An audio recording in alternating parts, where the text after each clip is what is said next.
You know just what you do to me. Hello, my name is Megan.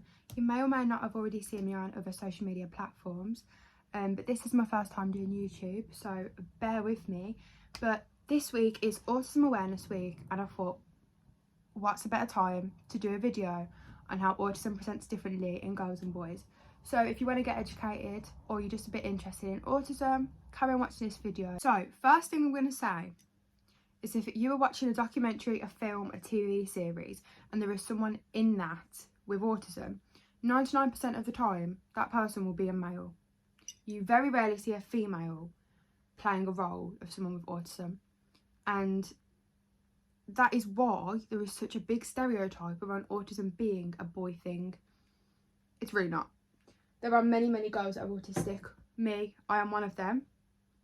And it is just as common as it is in boys than it is in girls, but boys get diagnosed a lot more easier and the signs are so much more noticeable that many girls go through their whole life without being diagnosed. A lot of people don't even get diagnosed until they're 20, 30, 40, 50. I got diagnosed when I was 16, but I know people who have been diagnosed in their 30s. And the majority of boys who have autism are often diagnosed when they are toddlers, in primary school, 5, 6, 7, 8, 9. And most of the time that girls don't get diagnosed as often as boys is because girls do this thing called masking. If you don't know what masking is, it is sort of in the name. It is like putting a mask on and pretending to be someone who you're not, pretending to be comfortable in situations where you're not comfortable. Masking symptoms basically, so hiding the fact that you're struggling with this or you can't interact with this person.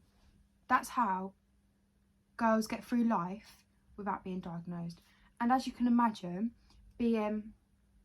pretending to be someone who you're not can be so detrimental to someone's mental health. It is exhausting, absolutely exhausting, which can lead to so many different mental health problems, suicidal thoughts, depression, anxiety. Lots of different things can come into this, which is why I think it's so important that there is more awareness around the fact that girls can be autistic too. So a little bit on how symptoms present differently in boys and girls. So a very common type of symptom for a girl with autism is selective mutism, heightened anxiety, problems with social situations, friendship problems, which a lot of young girls do experience this, but an autistic girl would experience more heightened what's the word? Symptoms? Heightened symptoms? No, heightened emotions. I don't know, but you get what I'm saying. With boys, a lot more of the common symptoms are very physical and visible behaviours like stimming, which stimming is repetitive movements that people with autism do to self-soothe. So rocking, tapping, humming, singing. And obviously this, I don't know, I'm holding an eyelash brush, sorry.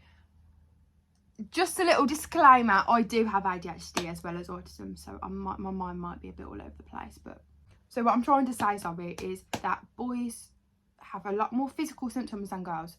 When I say physical, I don't mean physical, I mean it's a lot easier for someone to see that a boy has got autism. So picture you're at a show, you're at a pantomime, and there's a boy screaming in the corner. He's screaming because he doesn't like the feel of his seats. He's screaming because it's too loud. He's screaming because it's too bright. He's kicking, he's screaming, he's shouting, he's stimming. You'll probably look at him and think, oh, bless him, he might have autism, like, da, da, da. There could also be a girl at the other end of this theatre who is inside crying because they feel so uncomfortable in the situation, but they can't express how they're feeling. And this is the biggest reason why autism goes undiagnosed in girls, because they're better at hiding it. I was always better at hiding it. I still am better at hiding it, which leads to being so mentally drained when I'm going to work, school, out with my friends. Well, I don't actually have any friends, but sorry. But when I get back, I'm so drained, like all I want to do is sleep, because it takes up 25 million times more energy to pretend to be someone you're not in public. Another thing I want to add is a few things that you should never say to someone if they tell you that they're autistic, if they're a girl. So you saying things like, what, you're a girl and you've got autism? It's not helpful. Girls have autism too, period, that's it. A symptom of autism isn't male. Do you get what I'm saying? Another thing to say is, what? Like, my friend's sister's brother's dog's cat has autism. No, not cat actually, because that's not human. My sister's friend's mum's daughter's brother has autism, and he doesn't act like you. He has autism, you don't. No, not true. Every autistic person is different. Every autistic person has their own symptoms, their own traits, their own personality. Don't take the word autism and describe every single autistic person with it, because it's not true. You wouldn't do that to a neurotypical person. You wouldn't be like, what? You can't be like that because they're like this. Do you get what I'm saying? You probably don't, but this video is short and sweet.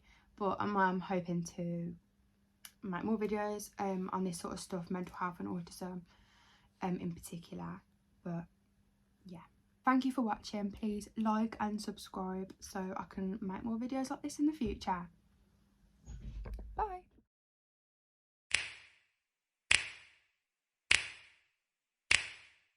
You know just what you do to me.